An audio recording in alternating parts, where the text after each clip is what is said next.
শরীফ পাঠ করি।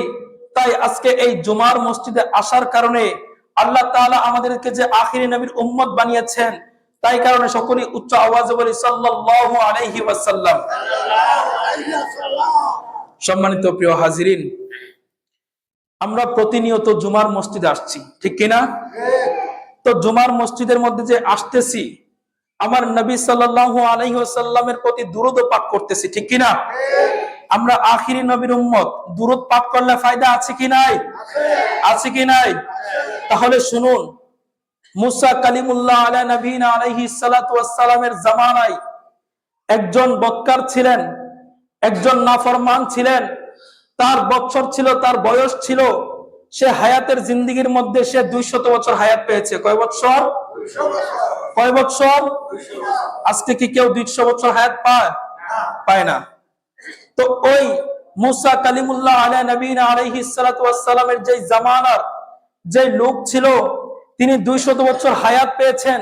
200 বছর হায়াত পাওয়ার পরেও ওই আল্লাহর বান্দা নাফরমানির মধ্যে লিপ্ত ছিলেন। নাউজুবিল্লাহ বলি। ওই আল্লাহর বান্দা নাফরমানির মধ্যে লিপ্ত ছিলেন। কিন্তু যখন এই ব্যক্তি গুনাহ করতে করতে এই গুনাহ অবস্থায় মৃত্যুবরণ করলেন, তখন মুসা কালিমুল্লাহ আলা নবীনা আলাইহিস সালাতু ওয়াস সালাম, তিনার জামানার যে লোকেরা ছিল, মুসা নবীর উম্মতেরা ছিলেন, তখন তার লাশটাকে টেনে খেচড়ে ময়লা আবর্জনার মধ্যে নিয়ে নিক্ষেপ করেছেন। নাউজুবিল্লাহ বলি। আল্লাহ সুবহানাহু ওয়া তাআলা এমন একজন বান্দা পাঠিয়েছিলেন, তিনার হায়াতের জিন্দেগির মধ্যে সে 200 বছর হায়াত পেয়েছেন। 200 বছর হায়াত পাওয়ার পরেও ওই ব্যক্তি গুনাহকে ছাড়তে পারে নাই। ওই ব্যক্তি গুনার মধ্যে লিপ্ত ছিলেন। যখন গুনাহ করতে করতে যখন এই গুনাহ অবস্থায় ওই ব্যক্তি মৃত্যুবরণ করলেন, ওই ব্যক্তির লাশটাকে নিয়ে মুসা নবীর উম্মতেরা ময়লা আবর্জনার মধ্যে নিয়ে নিক্ষেপ করলেন। আল্লাহ সুবহানাহু ওয়া তাআলা মুসা কালিমুল্লাহ আলা নবীনা আলাইহিস সালাতু ওয়াস সালামকে মুসা নবীর উপর ওহী নাযিল করলেন।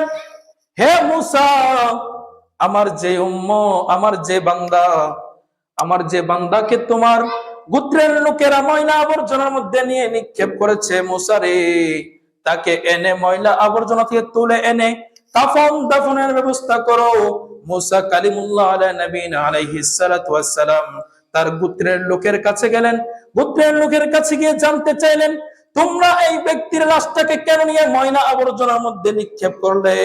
তখন তারা বলতে লাগলেন, হুজুর, এই ব্যক্তি গুনাহগার ছিল, এই ব্যক্তি নাফরমান ছিল, এই ব্যক্তি সারাদিন গুনাহ করত, এই কারণে আমরা তার লাশটাকে নিয়ে ময়লা আবর্জনার মধ্যে নিয়ে নিক্ষেপ করলাম।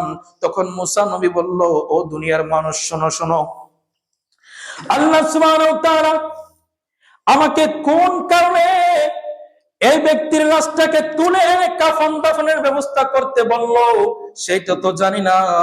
তখন মুসা নবী আল্লাহকে ডাক দিয়ে কয়, আল্লাহ গো, এই আমার রব্বুল কারীম, আপনি যে বললেন এই ব্যক্তির লাশটাকে এনে কাফন দাফনের ব্যবস্থা করতে, তখন আল্লাহ বলল হ্যাঁ। মুসা নবী বলল, কেন ইয়া আল্লাহ, কেন? তখন আল্লাহ ডাক দিয়া কয়, মুসা রে, যেই নবীর না সৃষ্টি করলে তোমাকেও বানাতাম না, ওই নবীর নাম একটা কিতাবের মধ্যে আছে, ওই কিতাব তোমার উপর নাজিল করেছি, ওই কিতাবের নাম ছিল তাওরাত কিতাব। যখন আমার এই বান্দা তাওরাত কিতাব খুলে যখন পড়াশোনা করত, ওই বান্দা যখন আমার বন্ধু নবী মুহাম্মদুর রাসূলুল্লাহ সাল্লাল্লাহু তাআলা আলাইহি ওয়াসাল্লামের নাম দেখতো, তখন সম্মান করে, তাজিম করে, চুম্বন করে ওই ব্যক্তির চোখের মধ্যে লাগাতো। এই কারণে আমি আল্লাহ তার গুনাহগুলো 200 বছরের গুনাহ দেখি নাই। আমি আল্লাহ রাব্বুল আলামিন তার 200 বছরের নাফরমানি দেখি নাই, কারণ তার এই আমলটা পছন্দ হয়েছে। এই আমলটা আমার বন্ধু নবীকে তাজিম করে, সে চুম্বন করে চোখের মধ্যে লাগাতো। তাই কারণে আমি আল্লাহ সুবহানাহু ওয়া তাআলা তার 200 বছরের গুনাহ দেখি নাই, তার তাজিমকে দেখে আমি তার 200 বছরের গুনাহকে ক্ষমা করে দিয়েছি। সুবহানাল্লাহ।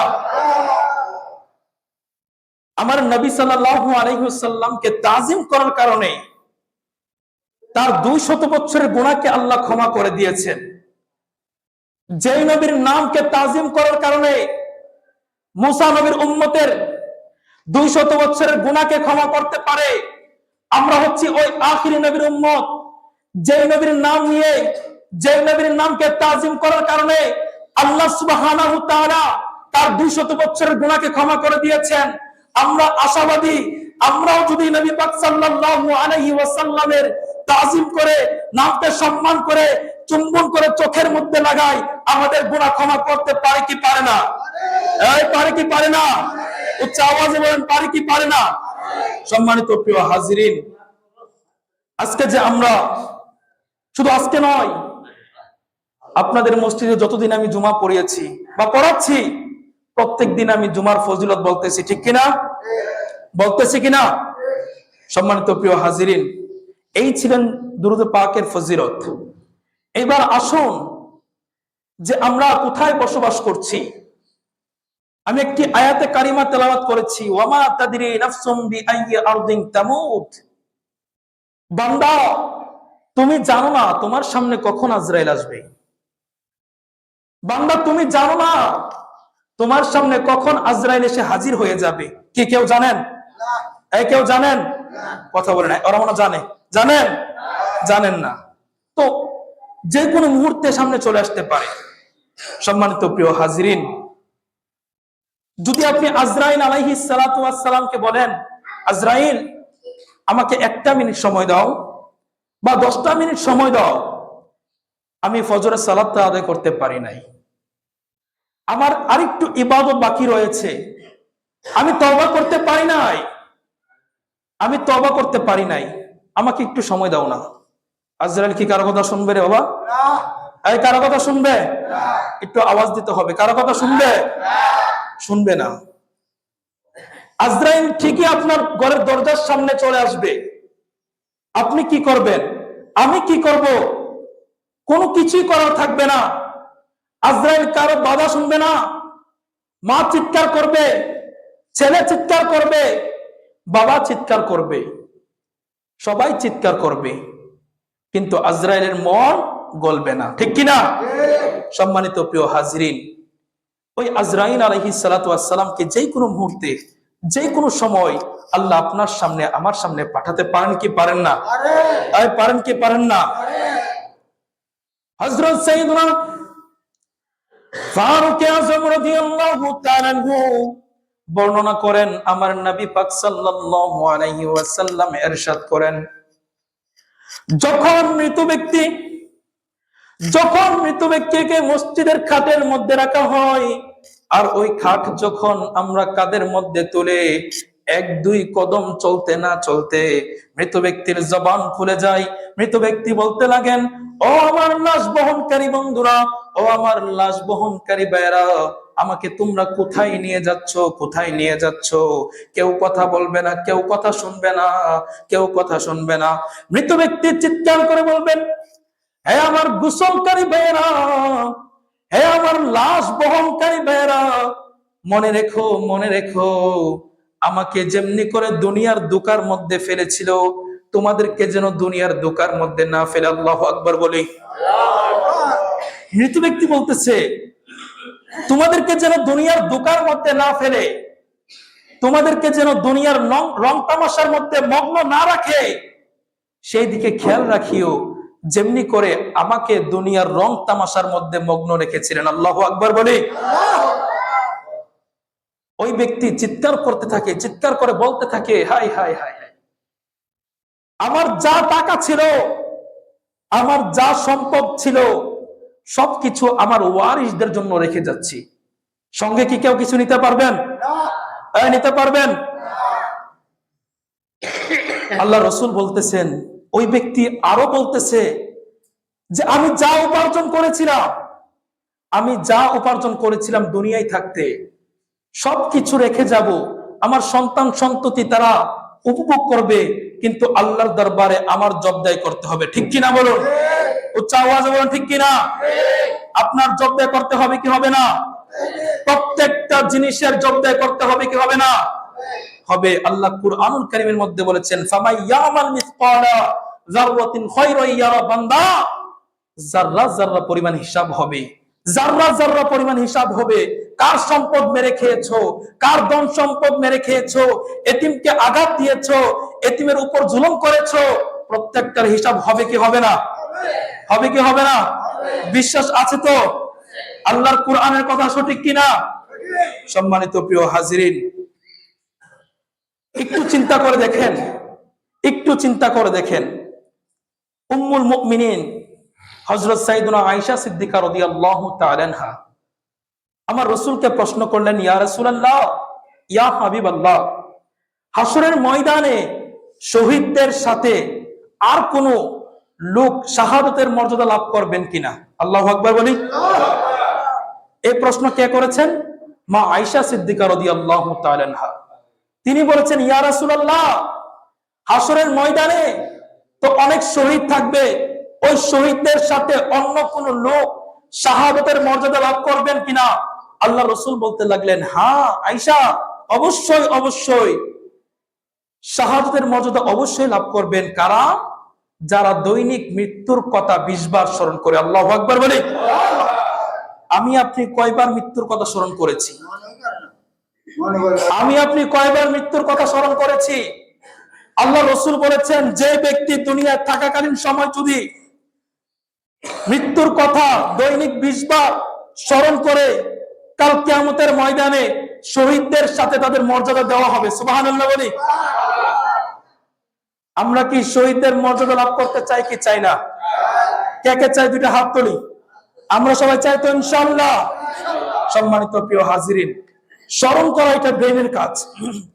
স্মরণ আপনি চাইলেই করতে পারেন, স্মরণ আপনি চাইলেই করতে পারেন। কি করতে পারেন না? এই স্মরণ করাটা কি কোনো কষ্টের কাজ? এই স্মরণ করা কি কোনো কষ্টের কাজ? কোনো কষ্টের কাজ না। আপনি জাস্ট একটু খেয়াল করবেন, একটু খেয়াল করবেন, আমি তো একদিন মরে যাব, আমি তো একদিন দুনিয়া ছেড়ে চলে যাব। একটু খেয়াল করবেন, যদি 20 বার দৈনিক আপনি কবরের কথা স্মরণ করতে পারেন বা মরণের কথা স্মরণ করতে পারেন, রাসূল বলেছেন আপনার হাসর নাসর শহীদদের সাথে হয়ে যাবে। সুবহানাল্লাহ বলি। এখন আমরা যারা শাহাদাতের মর্যাদা লাভ করতে চাই, আমরা যারা শাহাদাতের মর্যাদা লাভ করতে চাই, আমাদের উচিত আমরা যেন প্রত্যেক দিন দৈনিক 20 বার না, আরো বেশি, জাস্ট আপনি মৃত্যুর কথা স্মরণ করেন, মৃত্যুর কথা স্মরণ করেন। আপনি খেয়াল করেন, যদি আজকে ফজরের সময় চোখ না খুলতো, আজকে ফজরের সময় যদি আপনার চোখ না খুলতো, আমার চোখ না খুলতো, আমাকে ডাকতো, ইমাম সাহেব, ইমাম সাহেব হুজুর উঠেন না, আজান হয়ে যাচ্ছে, কিন্তু ইমাম সাহেব হুজুর আর উঠতেছে না। একটু খেয়াল করেন, যদি আপনার চোখ না খুলতো, যদি আপনি না উঠতে পারতেন, আপনার কি করার থাকতো? কোনো করার থাকতো? থাকতো না। কিন্তু আপনি যে টাকা দিয়ে ধন সম্পদ, বাড়ি গাড়ি, অট্টালিকা করেছেন, এইগুলোর সঙ্গে যাবে না, যাবে আপনার আমল, আপনার আখলাক, আপনার চরিত্র। আপনি দুনিয়ায় থাকতে কি করেছেন?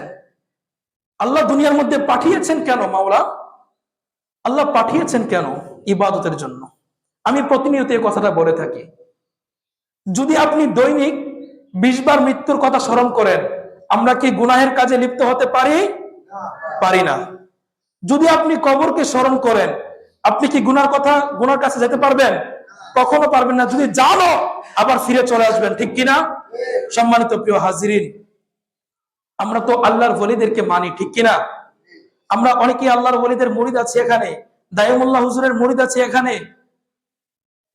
তো আল্লাহর ওলিদের মুরিদ হয়েছি। তারা কি করেছিলেন? কিতাবের মধ্যে এসেছেন, এক বুজুর্গ, তিনি যখন রাত গভীর হতো, তিনার ঘোড়া দিয়ে তিনি কবরের মধ্যে চলে যেতেন। আল্লাহু আকবার বলি। আজকে আপনি আমি কয়জনে কবরের কাছে গিয়ে জিয়ারত করি? আজকে আপনি আমি কয়জন গিয়ে কবরের কথা স্মরণ করি?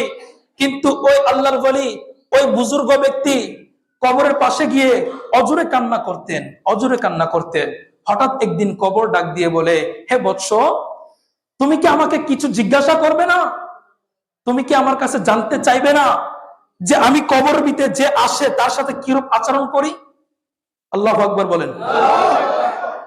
ওই কবর ডাক দিয়ে বলতেছেন, সাধারণত আমি ইমাম সাহেবের কাছে যদি আপনি 5 ওয়াক্ত বা দৈনিক এসে বসে থাকেন, আমি আপনাদেরকে অবশ্যই জিজ্ঞাসা করব, দাদা ভাই, ভাইয়েরা, কিছু প্রশ্ন করেন, আমি আপনাদেরকে উত্তর দিই, ঠিক কিনা? কিছু বলেন।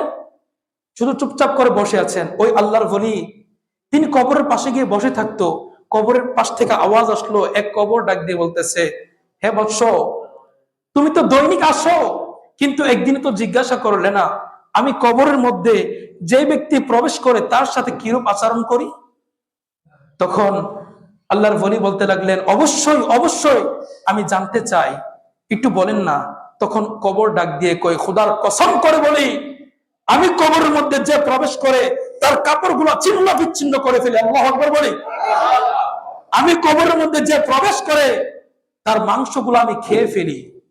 আমি কবরের মধ্যে যে প্রবেশ করে তার হাড্ডিগুলোকে পৃথক পৃথক করে ফেলি।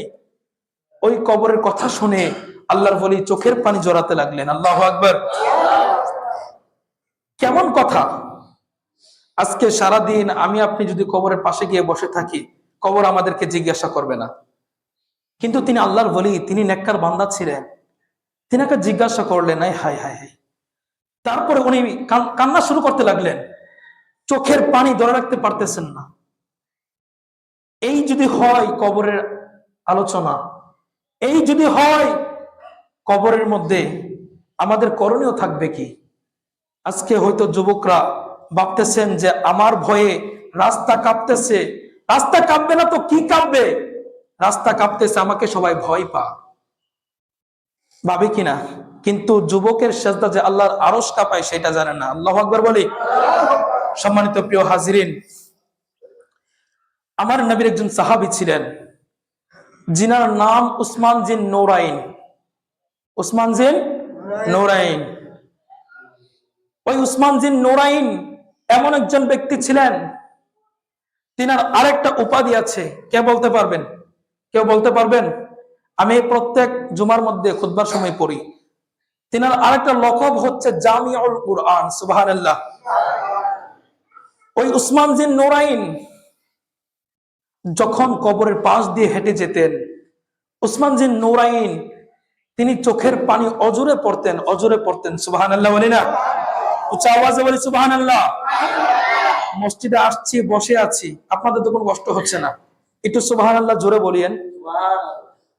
তো উসমান জিন নৌরাইন তিনি যখন কবরের পাশ দিয়ে হেঁটে যাচ্ছিলেন, আমার নবীর সাহাবারা বলতেছেন, ও উসমান জিন নৌরাইন, আপনি কান্না করছেন কেন? আপনার কি হয়েছে? আপনার সামনে তো কবরের, আখিরাতের, দুজুকের যত ধরনের বয়ান করা হয়, যত ধরনের নসিহত করা হয়, কিন্তু আপনার চোখ দিয়ে তো পানি আসে না। আজকে আপনি কবরকে দেখে এত অজরে কান্না করছেন কেন? আল্লাহু আকবার।